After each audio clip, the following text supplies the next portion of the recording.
Hi, it's me again with Corel tips and tricks. This video is going to be about the contour Docker versus the one that's underneath your toolbar.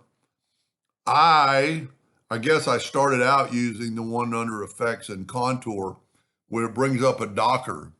I find it so much better, but I see a lot of people using this contour Docker.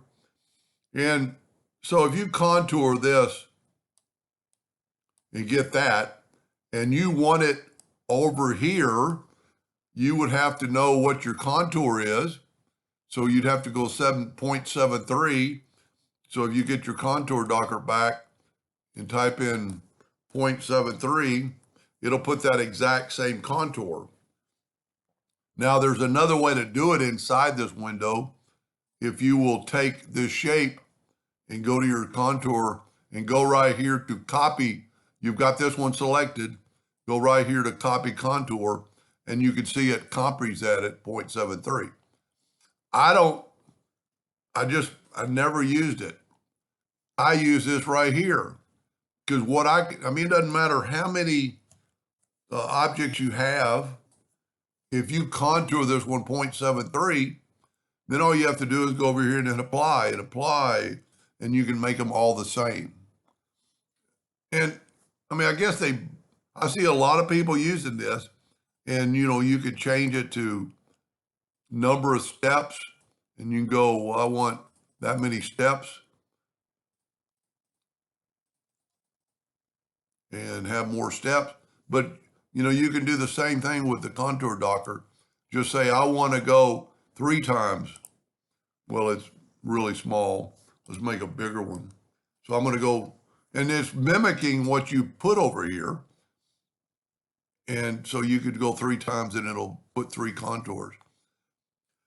So in other words, I guess it all depends on what you got used to.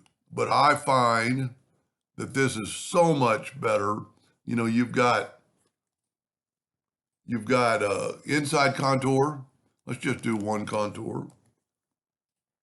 You've got outside contour, and this has it too, but it's just a little bit more, like so.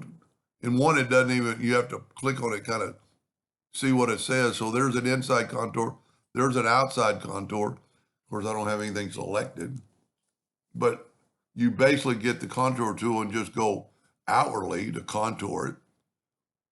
But, and I guess this has the same setup, which I love, is to contour to the center.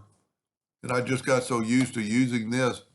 I'm going to contour to the center, 0.001, and look how many contours it's going to put. It turns it all red because they're red. This is how you do, just in case you haven't seen that.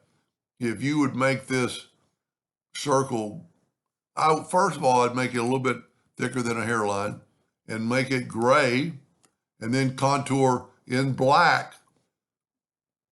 This is what Roy Brewer, one of my mentors, calls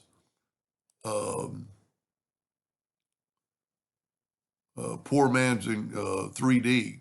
Because if you engrave that, this would be a hole, because it's going to contour slightly more in the center and less. And you can change that, and you could go make that line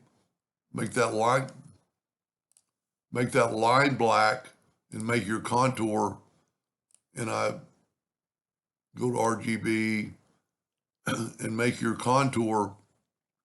Look at that. So now this is going to be a round ball. If you have an Epilogue engraver, I think probably other brands have it too, but you have a 3D effect, and that'll look like off your surface, this will be deeper. But think about next time you're contouring, which one you're going to use. Anyway, I hope that gave you a little information, and thank you for watching.